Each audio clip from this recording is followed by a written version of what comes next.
इन सब में आगे रहना है तो जुड़े रहिए CNBC आवाज़ के साथ। आगे बढ़ते हैं। पिछले कुछ दिनों से बाजार में शुरू हुआ तेज़ी का ट्रेंड थोड़ा ठंडा पड़ रहा है। ऐसे में सवाल ये कि बाजार में मंदी का ट्रेंड अभी और गहरा होगा या थोड़ी तेज़ी बनेगी। हमारे साथ जुड़े हैं इन्वेस्टेड PMS के पार्टनर और रिसर्च हेड अनिरुद्ध गर्ग। अनिरुद्ध जी, गुड आफ्टरनून। आपने एक बार कहा था कि पिछले साल आपने काफ़ी कैश रेज किया था। क्या अब आपने उसको डिप्लॉय करना शुरू करा है वापस? क्या अब आप फुल्ली इन्वेस्टेड हैं या अभी भी आप काफ़ी हद तक कैश पे बैठे हैं? गुड आफ्टरनून अनुज जी। जी नहीं अनुज जी, अब हम फुली इन्वेस्टेड है। अराउंड 18 तारीख से लेके अब तक हमने सारा अपना कैश डिप्लॉय कर दिया मार्केट में। इसका रीज़न, अब आपको लग रहा है कि मार्केट यहाँ से अच्छे रिटर्न्स दे सकता है आपको, और इस चीज़ का कितना रिस्क है कि ये रैली भी फेल हो जाएगी?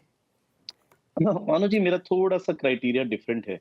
हम्म। देखिए, इतने साल आपको मार्केट में हो गए, एक चीज तो हम जानते हैं कि मार्केट का टॉप या बॉटम ढूंढना बहुत ही मुश्किल है, और मुझे कहीं कहीं लगता है फ्यूटाइल भी है।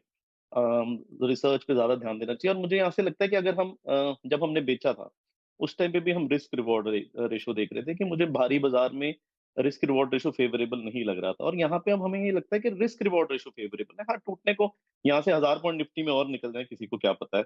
लेकिन ओवरऑल जो स्टॉक्स, जो पोर्टफोलियो हम लेना चाहते थे, वो 30-35, कुछ कुछ शेयर तो 40% नीचे हमें मिल रहे हैं। तो मुझे ऐसा लगता है कि रिस्क रिवॉर्ड फेवरेबल हो गया है।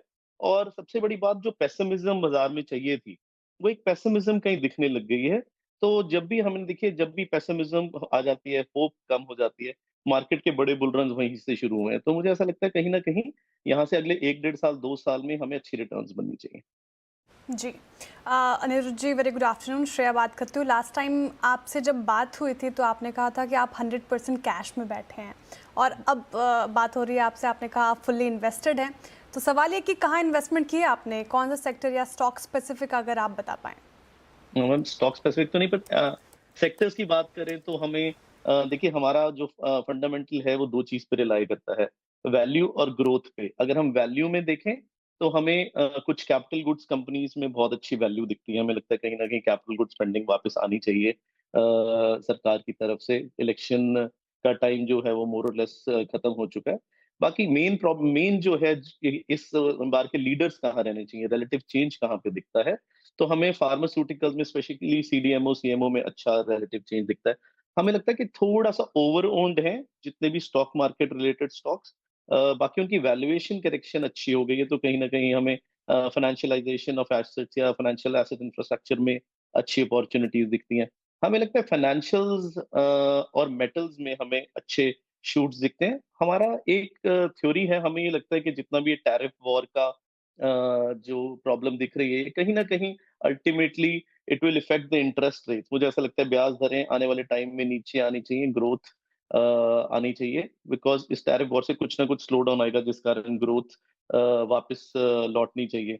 तो हमें कहीं ना कहीं लगता है, though we don't own position in the sectors, but we are seeing early shoots. अगर आप देखिए, मेटल सेक्टर की जो परफॉर्मेंस है वो बाकी सेक्टर से बेटर है। दिस शोज कि उसमें एक रिलेटिव स्ट्रेंथ है। तो कहीं ना कहीं ये सेक्टर्स हमें अच्छे लगते हैं। फिर हमें टेक्सटाइल में, स्पेशली रेडीमेड गारमेंट सेक्टर थोड़ा अपील कर रहा है, क्योंकि अगर हम on ground, being originally from Ludhiana, हम अगर बात करते हैं तो हमें पता लग रहा है कि बहुत सारे ऑर्डर्स हैं, मतलब ऑर्डर्स इतने हैं कि संभाले नहीं जा रहे। तो कहीं ना कहीं चाइना प्लस वन वाले जो सेक्टर्स हैं, या अब नेबरिंग प्लस वन बोल दीजिए, क्योंकि अब तो बांग्लादेश में भी प्रॉब्लम है, तो यहाँ पे कुछ ग्रीन शूट्स दिखते हैं। सही बात कहा अनुरुद्ध जी आपने। टेक्सटाइल को समझना हो तो एक तरफ बांग्लादेश या फिर लुधियाना जाओ, है ना। लुधियाना में जाती आपको पता चल जाएगा इतना कपड़े का मोल क्या होता है ना। खैर, मैं अब आता हूँ। अच्छा, थोड़ी सी साइकी समझने की कोशिश करते हैं। लास्ट टाइम आपने बिल्कुल ये कही थी बात कि we have enough cash right now. अब आप ये कह रहे हैं कि हमने डिप्लॉय कर दिया। ये अनिरुद्ध जी, HNI क्लाइंट्स जो हैं वो क्या कर रहे हैं इस वक्त? हमने देखा कि म्यूचुअल फंड्स के जरिए तो पैसा बहुत आ रहा है। HNIs के वाकई इस फॉल को बीते 15-20 दिन में जो काफ़ी एग्रेसिव भी हो गया था post I think this tariff war, क्या बाय किया HNIs ने? क्या इंटरेस्ट रहा उनका बाजार में? आई थिंक सर, वृद्ध जी, हमारे यहाँ थोड़ा डिफरेंट रहेगा, क्योंकि हमारे यहाँ फॉल नहीं आया। तो जब हमने बोला कि टॉप अप करिए, तो हमें पॉजिटिव अपने क्लाइंट से ही मिला। बट मैं ये ओवरऑल, अगर मैं और जगह भी बात करते हैं, दूसरे फंड मैनेजर से भी बात करते हैं, तो कहीं ना कहीं थोड़ा, आई वुड से, कि डर का माहौल है। लोग लीवरेज पोजीशंस में या किसी चीज से अब कतरा रहे हैं, क्योंकि आप ये निफ्टी में हमें दिखता है 15% का फॉल आया, पर अगर आप पोर्टफोलियोज में देखिए तो 35-40% का फॉल आ गया। तो कहीं ना कहीं वेल्थ डिस्ट्रक्शन ज्यादा हो गई है जितनी एक्सपेक्टेड थी उससे। ओके अनिरुद्ध जी, कैपिटल मार्केट से रिलेटेड जो सेक्टर्स हैं जहां ब्रूटल करेक्शन आया वो नहीं मेंशन किया आपने, वहां पर भी बाय कर रहे हैं क्या आप? सर मैंने बताया फाइनेंशियलाइजेशन ऑफ एसेट्स, मतलब अच्छा, हाँ हम यहाँ उसमें पे उसमें इनको हाँ इंक्लूड कर रहे हैं आप? उसमें इंक्लूड कर रहा हूँ अनुज जी।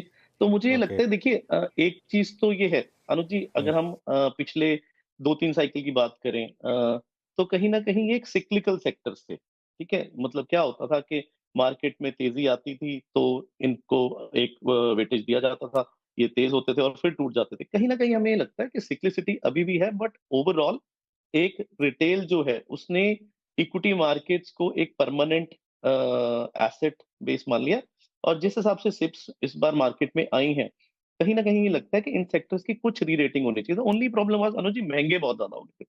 अब वो जो महंगे हो गए थे तो उसकी एक ये करेक्शन आ रही है, but in the long run they I believe they will turn out to be good investments. Okay, what about IT services, यहाँ पर क्या भी रहेगा?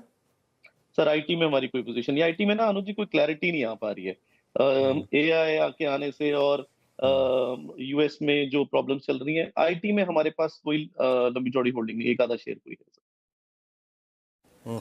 अच्छा अनुज जी, मैं एग्जैक्टली किसी स्टॉक स्पेसिफिक कमेंट की तो आपसे अपेक्षा नहीं रखता, लेकिन क्रूड का इस बार का जो कोलैप्स था उसके बाद हमने एशियन पेंट्स में, बर्जर में, इंडिगो में बहुत स्ट्रॉन्ग मूव देखा। क्रूड पे आपकी कॉल क्या है? मतलब क्रूड अगर ऐसे ही ठंडा रहा, ये स्पेस जिसमें रियल स्टेट एंसिलरी है, जिसमें आप एशियन पेंट्स को इंक्लूड कर लीजिए, आप बर्जर को, कंसाइन एयरलैक को, फिर आप एक बास्केट ऑटो में टायर स्टॉक्स को देख सकते हैं, कोई अप्रोच आप लोगों ने इस पे ली है क्या? सर हम क्रूड इसको की भी वीकनेस स्टडी पे। कर रहे हैं हम। सर ये सारा डिपेंड करता है कि अब यूएस, हमारे हिसाब से ये डिपेंड करता है कि यूएस में रेट ऑफ इंटरेस्ट का आगे क्या होगा। जिस हिसाब से आई वुड से अनफोल्ड हो रहे हैं, तो ऐसा लगता है कि रेट ऑफ इंटरेस्ट आने वाले टाइम में गिर सकते हैं। और अगर रेट ऑफ इंटरेस्ट आने वाले टाइम में गिरते हैं तो ऐसा लगता है कि फिर इन कंपनीज को आगे कहीं ना कहीं प्रॉब्लम आ सकती है। लेकिन ओवरऑल एक बहुत कंफ्यूजिंग स्थिति बनी हुई है क्रूड को लेके। एक तरफ अमेरिका बोल रहा है ड्रिल, और दूसरी तरफ हम ये देख रहे हैं कि ग्लोबल ग्रोथ तो है नहीं। तो क्रूड पे हम we are just staying away from crude and crude related companies. हमें दूसरी जगह जहाँ पे क्लियरर पिक्चर दिख रही है, जहाँ पे क्लियरर अर्निंग्स दिख रही है अगले 2 से 3 साल के लिए, हम वहां ज्यादा इन्वेस्ट करने की कोशिश कर रहे हैं। तो क्या अनिरुद्ध जी, इस आपके इन्वेस्टमेंट पोर्टफोलियो में डिफेंस स्टॉक्स भी शामिल है क्या? क्योंकि जिस तरीके से इसमें एक रैली देखने को मिली थी, फिर बहुत अपने हायर साइड से कूल ऑफ भी हुए हैं, और जिस तरीके से अब ये डिफेंस सेक्टर पूरा एज अ सरकार की तरफ से जिस तरीके से इसमें ऑर्डर्स मिल रहे हैं, अग्रसर है सरकार, बहुत स्टॉक्स चले भी हैं, तो क्या यहाँ पे आप बेट लगा रहे हैं? मैम हमारा ना एक सिंपल रूल है। हम ये बोलते हैं कि लीडर्स ऑफ वन रन, तो extraordinary leaders of one run will not lead the next run. और कहीं ना कहीं हम वीरू जी को, अनुज जी को तो पता है, हम डिफेंस स्टॉक्स में हमारा बड़ा प्यार रहा है इनसे हिस्टोरिकली। तो कहीं ना कहीं हम नहीं, हम डिफेंस स्टॉक्स में इस बार इन्वेस्ट नहीं कर रहे, क्योंकि आई थिंक द स्टोरी जो थी डिफेंस स्टॉक्स की, हाइप की, वो प्ले आउट हो गई एक। हाँ, अब अंडर प्राइस्ड हो गए। अगर आप वैल्यू खेलना चाहते हैं तो कहीं ना कहीं इनमें से वैल्यू आपको जरूर मिल सकती है, बट हम इसमें इस बार पार्टिसिपेट नहीं कर रहे। ओके, आई मीन थॉट्स बहुत क्लियर, बिल्कुल अगर आप देखें स्पष्ट थॉट्स। अच्छा, ये मेटल का जिक्र अनुरुद्ध जी जो आपने किया था, और क्योंकि लास्ट रिपोर्टेड नंबर्स में एसआरएफ के नंबर्स, नवीन फ्लोरिंग के नंबर्स काफ़ी अच्छे थे, यूपीएल के नंबर काफ़ी ठीक ठाक थे, but Deepak nitrite was really bad, very bad.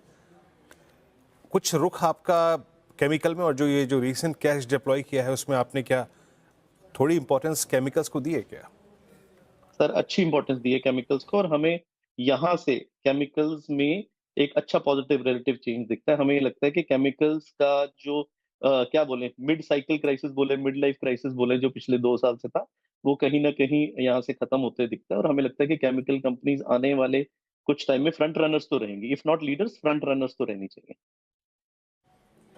Okay, front runner रहना चाहिए।